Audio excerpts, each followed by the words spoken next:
Hey everybody, welcome to T-Roy Cooks and welcome to another Thursday Chatting with Troy. Appreciate y'all coming along for the ride today. Thank y'all so much for all the questions this past week. I've chosen about 15 of them. I'm going to try to go through them fairly quickly. But I had a lot of questions. So thank each and every one of you.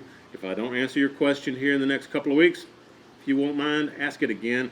I'd appreciate it. So, I like to have more questions than not, so that if I've got guests that are going to join me, I'll have some extra questions I can save and put on the side so that when those guests come by, they can help me out, and answer some questions. Anyway, let's see what we're drinking today. Oh, looky here, Justin. The Badge. That's my Badger beer, folks. They're selling it here in Austin. I love this stuff, man. Good stuff. Big shout out to Baby Back Maniac. Man, if y'all hadn't seen his 2018 Olympics video, y'all go check that out. In fact, if I can, I'll put a link to, I don't know if I can put a link to his video. I'll put a link to Justin's channel up here, man. I'm sure most of y'all already subscribed, but if you're not, please do so. It's really funny. And he's a great friend. So if I mention any products, any YouTubers, anything like that, you'll find all that down in the description box. Just hit show more below the video. If you've got a question for me for a future chat, put it in the comments section down below the video, and I'll be sure and add it to my list. We'll see if we can get to it. Man, February is always the coldest month here in Texas, and it's about 35 degrees here right now. So we're definitely feeling some winter chill, but at least no rain, sleet, snow, none of that stuff. We got a little chill wind coming in, driving my chimes crazy, as y'all can hear. Anyway, let's get down to it. Cheers to each and every one of you. Let me get my laptop here looking good. All right, now I can see. First question we have is from Meathead. How you doing, Meathead? Another YouTuber. Cheers to you, man. Y'all go check him out. Link will be in the description. Troy, another great Thursday chat. Brown sugar. Good to use in rubs or bad to use in rubs? Should it go on just before placing the meat in the smoker or at the end? Does it pull moisture out of the meat if left on overnight? Cheers. Oh yeah, cheers to you there, Meathead. Appreciate the questions. Bunch of questions. Having brown sugar in the rub depends on how hot you're wanting to cook. If you're cooking above 275, I'd say stay away from brown sugar. Those hot and fast methods, they don't work with brown sugar, man. What's the other question? Should it go on just before placing the meat on the smoker or at the end? I put it on before I put it on the smoker, because if you're putting it on, you're cooking it like a regular smoke temp, 225 to 275. Generally 225 to 250. But you put that rub on at the beginning, and while the meat's coming up to temp and in that smoky environment coming up to temp, brown sugar will melt, and it's going to form a nice like paste or glaze on the meat. So I like to put it on at the beginning. But you can put it on at the end. Like if you're wrapping ribs, the 3-2-1 method, you can wait until right before you wrap them, put the brown sugar and a little butter or honey or whatever in there to spruce them up a little bit, and then foil them up, put them back on the smoker. A lot of people do that, but me personally, I like to put it on at the beginning. And the last question, he says, does it pull moisture out of the meat if left on overnight? I don't really think it pulls moisture out of the meat. I think some of the sugars may get into the meat and help flavor the meat, but it's not going to draw moisture out and dry out your meat. At least that's what I've found, okay? I rarely do that, but when I have, and I pull the meat out of the fridge from overnight, it's got like it's like it's sweated, but it's not really drying the meat out from what I could tell, okay? I could be very wrong. If any of you have any experience with that and you have a better answer, please let Meathead know. Appreciate the question, Meathead. And again, cheers to you there, brother. Meathead has cooking videos. Again, go check him out. Next question we have is from Joseph Costa. How you doing, Joseph? He says, hey, T-Roy, cheers, man. Joseph, cheers to you. He says, I've learned a great deal from your videos. Thank you. You are very welcome, and I thank you for all your support to the channel, man. I appreciate it. We're all just one large community of friends here that love to cook, love to eat, having a good time learning from each other. Like I've said before, I learn as much from you guys as you learn from me, so it's a win-win. And like I mentioned a while ago, if you've got something else to add to what I've answered, put it down below in the comments section. You know, I usually tell you, like meathead, put plus and then the meathead. I think that still works. Somebody told me they weren't sure, but I think that still works. If you put a plus and then their name and then write the message, they'll see it. Okay, so we'll check that out. Anyway, y'all read through the comments down there. Oh, and if you're curious about what questions are in this video and where at in the video they're answered, just hit that description box. Hit show more, open the description box, and you'll find the questions there. Alright, Joseph has a question. He says, would you consider adding a pellet grill like the YS640 to your arsenal? Yes, definitely. I'd love to have a pellet grill. I've never cooked on one, so yes. Whether it be, you know, the Rectech, the Yoder, a Mac. Yeah, I haven't tried one, so I'd love to try one. Next question is from Hilbert Grivnik. Or, I think that's how you say it. Grivnik or Grivnik. Sorry I messed your name up there, Hilbert. He says, hi Troy, thanks for another great Thursday chat. Hey, you're very welcome. I just bought myself some smoke wood, old whiskey barrel wood chunks. Have you ever tried something like that? Or know if it really adds extra flavor? They sure smell great. Cheers, Hilbert. Hey, cheers to you there, Hilbert. Appreciate the question, man. That's a good one. I've got to mention my one of my followers and good friends, Stu Harrod. Y'all see him commenting frequently on these Thursday chats and on my cooking videos on Tuesdays. Stu sent me some wood staves from some oak barrels that had whiskey aging in them. So those, they do add flavor to your barbecue, to your meat, if you put them in there and use them for smoking wood. Like if you haven't tried the Jack Daniel's brand wood chips, try that. That'll kind of give you an idea of what you get if you get some of those wood staves or wood chunks cut from barrels that had stored whiskey in it. It's good stuff, really good stuff. Yes, I love that flavor. I love the smell of it too. So there you go, Hilbert. Use it and enjoy it, man. And thanks again, Stu, for sending me some samples, man. I appreciate it, man. All right, James McDonald says, hey, T-Roy, can altitude and climate affect the amount of smoke a Weber Smokey Mountain puts on a piece of meat? Yes, it can. It sure can. Climate affects all kind of stuff on your Weber Smokey Mountain, as well as any other pit. I'm not really in cold climates here, so I can't really speak to exactly how the differences are. But I do know that you'll burn more wood if you're using it in colder environments. More wood chips or more wood chunks and charcoal briquettes for that matter. Or lump if you use a lump in your Weber Smokey Mountain. But yeah, once the Weber Smokey Mountain gets up to temp, then I think a lot of it has to depend on the temperature of your meat when you put it on. So if your meat's room temperature from being in the house on the countertop, and then you put it on Weber Smokey Mountain, it's already closer to 140 degrees internal, and it's not going to sit in the smoke that long before it reaches above 140 internal, which is where it stops getting smoke flavor, okay? The smoke ring continues all throughout the cook, all right? Is that what you were asking about? Affect the amount of smoke puts on a piece of meat. Yeah, so I'm guessing you're talking about the meat itself, how much smoke flavor. Pull your meat out of the refrigerator or leave it sitting outside on your table as long as you ain't got no dogs or anything out there going to get it, no critters. But let it stay cold before you put it on the Weber Smokey Mountain. That lets it sit longer in the Weber Smokey Mountain before it comes up to 140 internal. And it's going to sit in that smoke longer and give you a little bit better smoke ring and more smoke flavor. So there you go. I tell you what, a lot of these questions, like the smoke rings and stuff, you can find a lot of scientific-based knowledge if you go to AmazingRibs.com. You know, I don't have any affiliation with them or anything. I just know that that's where I learned a lot of my stuff that I learned. I just checked out AmazingRibs.com. So y'all go check them out if you haven't already. Great, great site with a lot of really informative information, scientific information. Okay? Hope that helps, man. Thanks, James. Elton's Barbecue Pit. My brother Jatil, how you doing, Jatil? Always got to give a cheers to Jatil. He's over in Norway. And he's got a great cooking channel. Y'all go check him out. Link down below. Jatil, what you got for me, brother? He says, hey, Troy, question for you.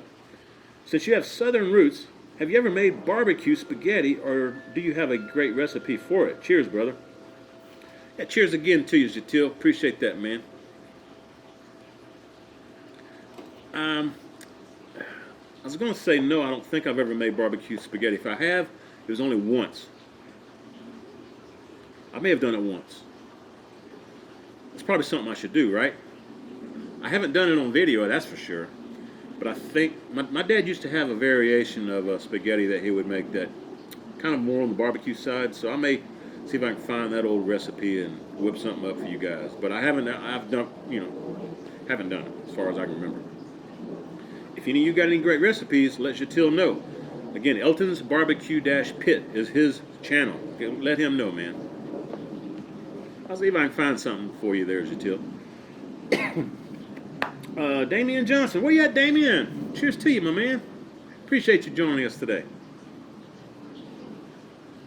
Damian says, good to see another Thursday chat from you, Troy. I've been pretty busy, so I hadn't had time to watch all your stuff. Hey, that's fine, Damian. We all get busy with life, with kids, everything, work going on, we all got a lot going on. So that's one thing I like about YouTube. If you subscribe to my channel, you'll get an email saying, if you click the little bell, you get an email showing that I've uploaded a new video. And at that point, you can just hang on to the email and go back and watch that new video anytime you want. It's on demand. Anyway, good times, man. What you got for me, Damien? He says, he says, I have a question for you to answer for a future video. Where did you get the idea of, hang on, Damien. He says, where do you get the idea of naming your Thursday chat videos? Ah, okay. Excuse me. I get the title for my video on Thursday chats from the questions. Usually there's a question that's either exact or very similar to what I put in the title.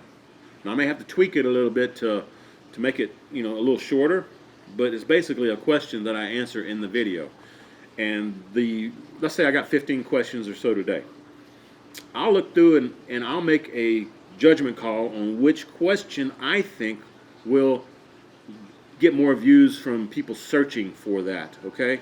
So I'm trying to build up the community here, trying to get more people in the community and on my channel. So I'm picking questions that the search engine will be more apt to show in some results if somebody does a search, for barbecue related stuff or cooking or wind chimes, whatever, So that's how I do it. It's a guessing game. I don't really do a lot of research on it or anything. I just pick the question that sounds the best to me with my experience doing videos since 2012. What's that, 6 years? Anyway, great to see you again, Damien. Hope you're doing well, my friend. Cheers to you.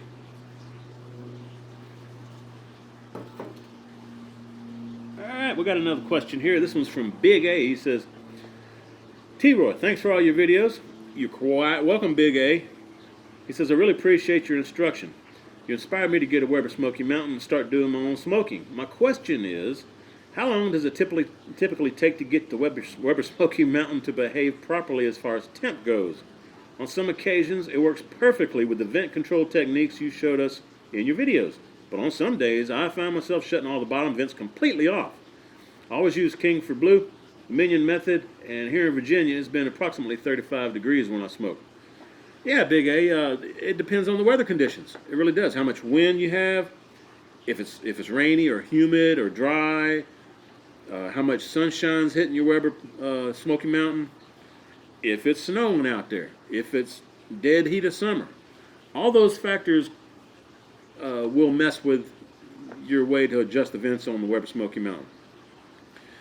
Now, I've mentioned before in my videos, generally you have 2 to 3 of the bottom vents opened as much as a number 2 pencil, and then the top vent fully open. But from that's just a basic during the summer type cook, okay? Using the Minion method with Kingsford Blue. There are times right in the dead heat of summer, late July, early August, and through August and early September, where I'm only using one vent that's open, the other two are closed because it's so hot outside. All right. So just play around with it. Sounds like that's what you're doing already, and you're managing it pretty well. It just takes practice. It's never the same every time I fire up my Weber Smokey Mountain. It's different as well. And you were asking how long it takes for the Weber Smokey Mountain to kind of equalize on a temperature. Usually it takes about 45 minutes to an hour for mine, and I've got the 22.5 inch. After about an hour, I've got a good idea where the vents need to be to maintain 225 or 250 or 275, whatever I'm doing. All right, but yeah, generally 45 minutes to an hour. So I appreciate the question. Thank you very much. Big A. Cheers to you, brother. Next question is from W. Stewart. What you got for me, Stewart? Or W. Stewart, I'm sorry. He says, Troy, have you done a hot and fast brisket? If so, how'd you do it, and how did you determine when to pull it? How did the results compare to a slower cook? I have done a hot and fast brisket. I don't think I've done a video on it, though. But if I have, y'all can search my channel. I don't think I have. I know I've done one, though. Definitely have a video. I definitely have a video on cooking hot and fast with pork butt. It turned out fantastic. The brisket, it did turn out okay because I used prime. Now, I will say it didn't take nearly as long to get through the stall. It cooked a lot quicker, of course. And I'll say the bark on the outside was a lot thicker and harder, okay? It wasn't, I mean, it's still kind of crispy, but it's thinner if you cook it slower, in my opinion. The bark itself kind of burns the outside. I mean, the higher temps kind of form a bark below the pellicle, below the edge of the meat itself, and below the bark. So it's like a thicker bark when you bite into it. It tastes pretty good, but you really got to make sure that you're basically just using salt and pepper, maybe some paprika or cayenne or a little garlic, something like that. You don't want anything on there that's going to burn real bad. You don't put no brown sugar or nothing on there like we were talking about earlier if you're going to cook hot and fast. That's not good. You're going to have burnt brisket, okay? But if you go hot and fast, I'd suggest getting prime or Wagyu or certified Angus, a cab brisket, certified Angus beef, certified Angus brisket. But yeah, you can do it. It works. Next question is from 1984 Barbecue, 1984 BBQ. He's got a very young channel with just a few subscribers, but y'all go check him out if you're interested. I checked his channel out. He's got a few videos up there. He does some cooking. So go check him out if you're interested in a new channel. Watch him grow. Link down below. What you got for him in 1984 BBQ? He says, hi, Troy. My name is John. My question is, I have a Weber kettle 22 inch. I was thinking of doing a brisket on there using my Slow and Sear. Any good tips for me? Cheers, brother. Hey, John. Cheers, brother. Slow and Sear will make your brisket cook fabulously. Is that what you said you're cooking? Yeah, brisket. It'll do a fabulous job on your Weber kettle. But you gotta like fill it up almost all the way, and then in one end of the Slow and Sear, leave you like a little pocket where you can put like maybe a quarter of a chimney, the full-size chimney. Put like a quarter of the chimney lit coals on that one end, and let it just slowly migrate like a snake method through the rest of the charcoal briquettes that are not lit. Throw your wood chunks or wood chips on there in spaces across there, and as it burns, it'll light new wood on fire and give you a little smoke throughout the cook, which you need for a good smoke ring and a bark. But it works fabulous, man. I used some long burn charcoal briquettes from Kingsford, and using that method on the Slow and Sear, I think I did a pork. No, it was a brisket flat, maybe brisket point. I can't remember. I did some brisket though, just half of one. Anyway, those coals, the long burn coals in the Slow and Sear, and I was cooking about 225 to 235 the whole time. Those coals lasted about 15 hours. Fabulous. I loved it. Absolutely loved it, and you get the same flavor as you would when you're cooking on the Weber Smokey Mountain. Slow and Sear is a great, great product, man. If you ain't got one, get you one. May be a little on the pricey side for some of you, but trust me when I say it's well worth it. I've got a link down below, and I swear by it, man. If you got a Weber kettle, get your Slow and Sear. you don't need the Weber Smokey Mountain. You get the same flavor, unless you're just wanting the double layers of grill grate so you can fit more food. You know, but if it's just you and your wife or you by yourself, Weber kettle and Slow and Sear, that's the way to go, man. Yep, trust me on that one. Anyway, appreciate the question, bro. Let's see what we got here. Another question. Oh, that's another YouTuber here, my good friend Lassie. Lassie's Food and Barbecue. Excuse me. Go check him out. Lassie's really got some great videos, man. I'm impressed with his stuff. He throws some videos out there that I'm like, dang, why didn't I think of that? You know? Anyway, keep up the good work, Lassie. Cheers to you, brother. He says, good Q&A, Troy. Thanks to you as always. Have you ever cooked alligator? I had it in a restaurant recently, and I found an importer that has some, but would be interested to know your thoughts. Oh, man, alligator's good stuff. It has a little bit more of a wang than regular chicken. In fact, I've done it several times. I'll put one of the videos up here for you. But if you search my channel for alligator, you'll find some. I think I've done 3 or 4 videos on it. And the reason I've got so many is because I'm from Baton Rouge, Louisiana, and that's home of the LSU University, the Tigers, okay? Every year they play the Florida Gators. So when I first started out my YouTube channel, I was heavy, and LSU and Florida were both doing really good in football back then. So every time that they would play together, I would shoot a video cooking up some alligator, which if the game's at LSU, they actually do grill and cook alligator there when they're tailgating, waiting for the game to begin. So it's just a tailgating thing we've always done when we play the Florida Gators. But yeah, check out up here. I'll be sure and put a video up there for you, and I think I've got some other ones. Just search my channel for it, Lassie. Tastes like chicken, a little bit of gaminess to it, but it's good stuff, okay? It's good stuff.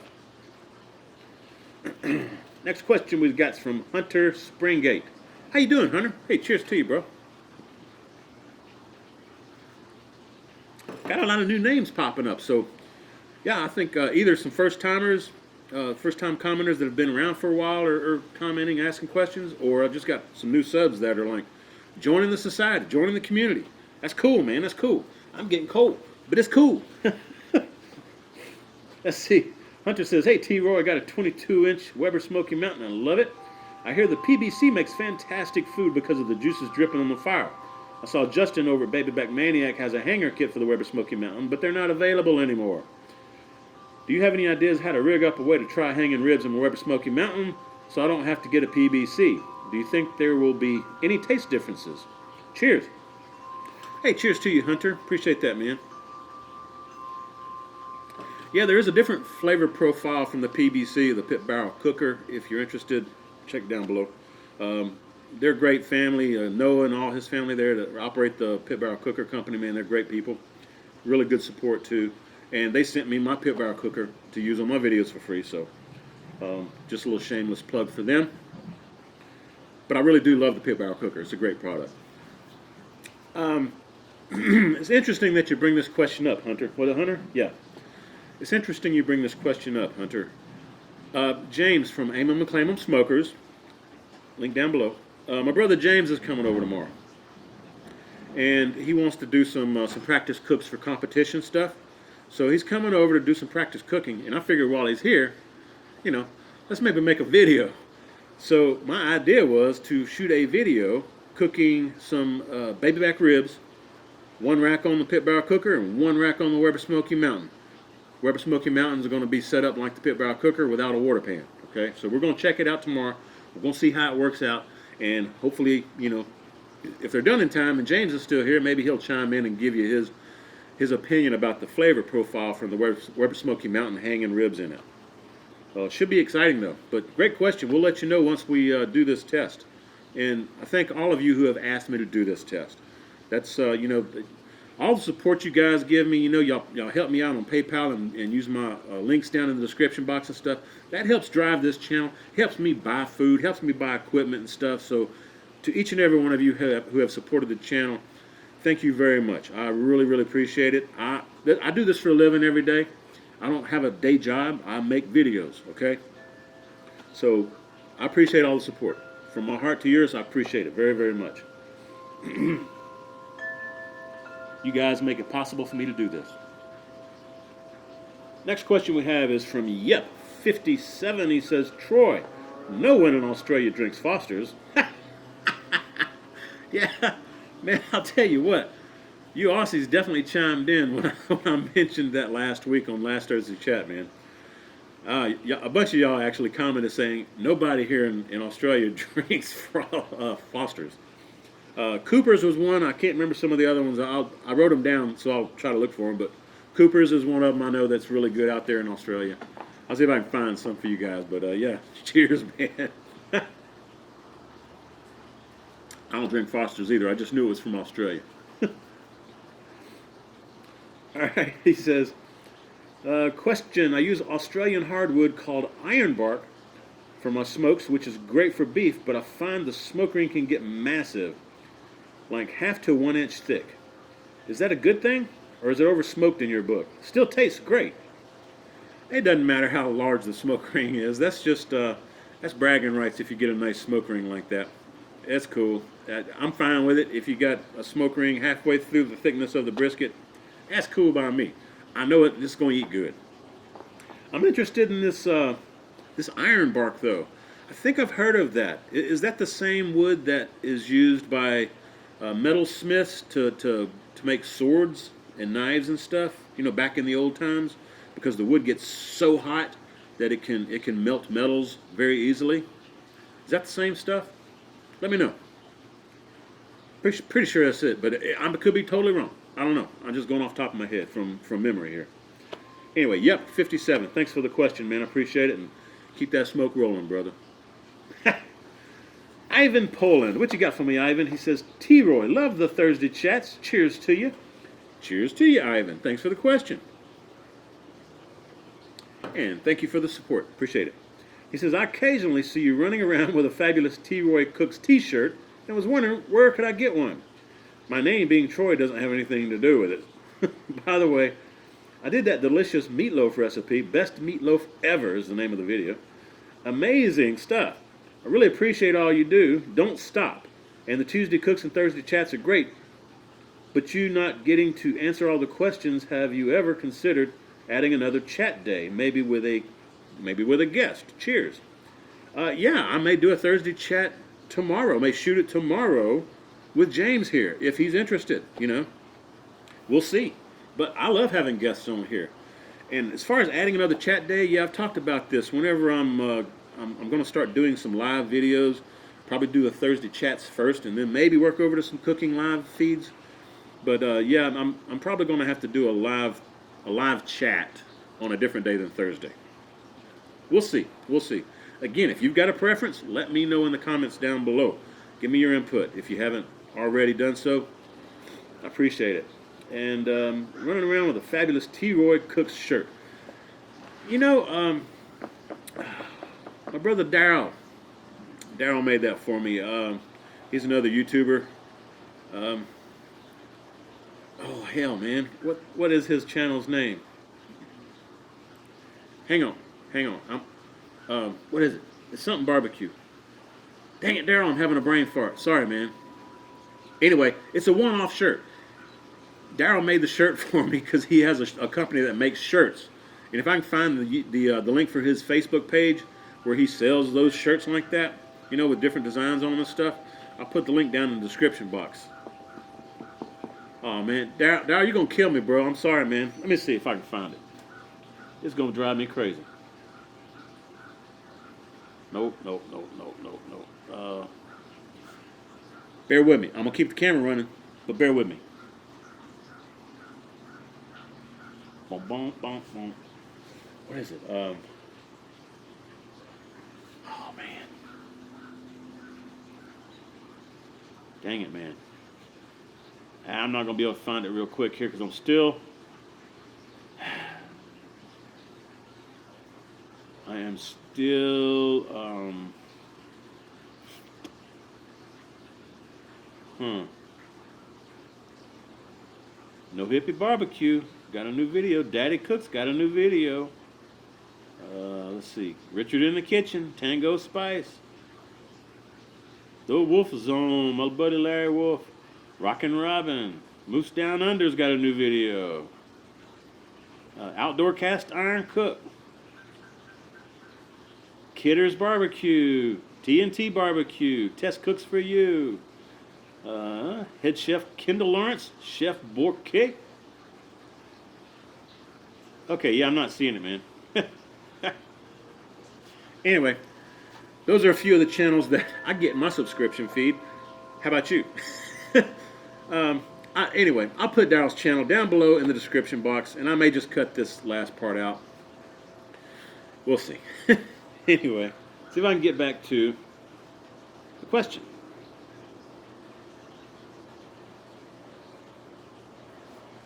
Next question is from Abelardo Aramburu. And Abe, I'm sorry I'm messing your name up, bro. It says, hey, T-Roy, I'm Abe from Lima, Peru. Love the channel. Hey, cheers to you, Abe. Thank you, man. It says, I've learned a lot from your cooking. Cheers, by the way. Thanks, cheers to you. Another one. All right, he says, I had a question on how to make brisket tender and was wondering if you ever use papaya or pineapple by rubbing or injecting it into the meat to leverage the enzyme power they have on the brisket. Thank you for the help. I personally have used pineapple juice when I'm spritzing. All right, and the sugary content of the pineapple juice kind of gives it a little bit bark, a little extra bark. And I think it does help break down a little bit of the surface of the brisket, but not a whole lot. I've never injected brisket whatsoever. I've never injected brisket. I should try that sometime. If I were to inject brisket with some type of papaya or pineapple or any other stuff like that that would help break down the fibers of the meat, I probably would inject it only in the flat section, because the point section is fine, especially if you get a prime or one of the better grades of brisket.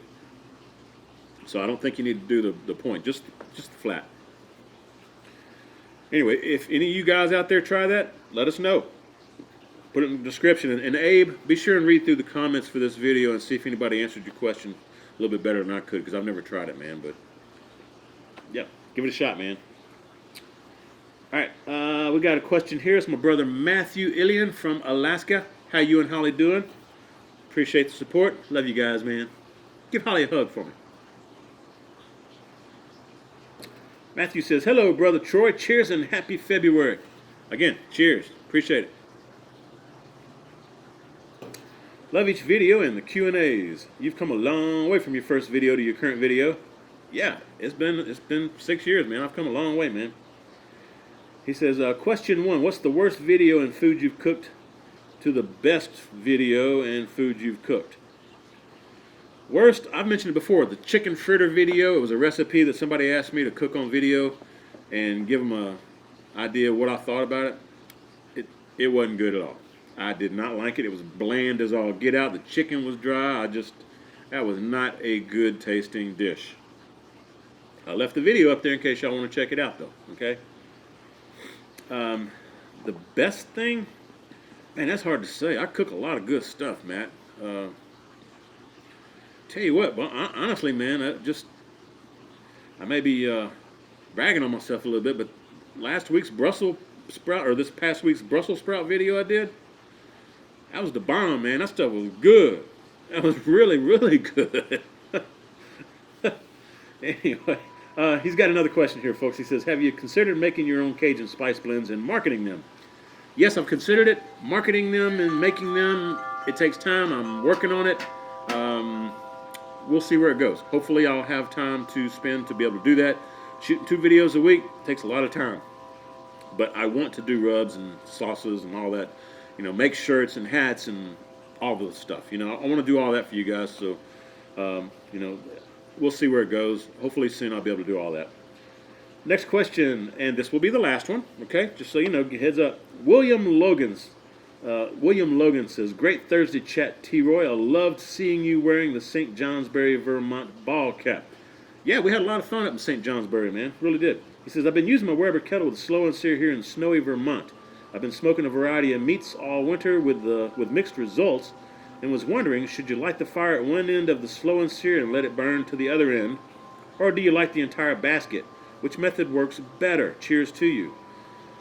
On the slow and sear, you can, if it's really, really cold, you can light all the charcoals. Preferred method that I use is to light one end and let it burn through like the snake method. That's what it's designed to do. That's what it's designed to keep temps low and also give you that long burn time. Okay, if you just pour all the charcoal on the top and spread them around, you're gonna go through the charcoal briquettes fairly quickly, and you're gonna have to be adding more charcoal. And if you do have to do that, make sure you add new charcoal before the old charcoal that's still lit goes out. All right, because you don't want to have to spend time waiting another 30 minutes to relight the charcoal.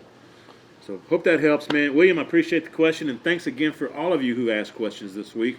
And again, if I didn't answer your question, ask it again here in a few weeks or so if I haven't answered it here shortly in the next couple of weeks. Cheers to you. Appreciate all the support. Man, if y'all like this kind of stuff, I'll give me some thumbs up. If you're not subbed, hope you subscribe. And if you like cooking, I do cooking videos on Tuesday if you weren't aware.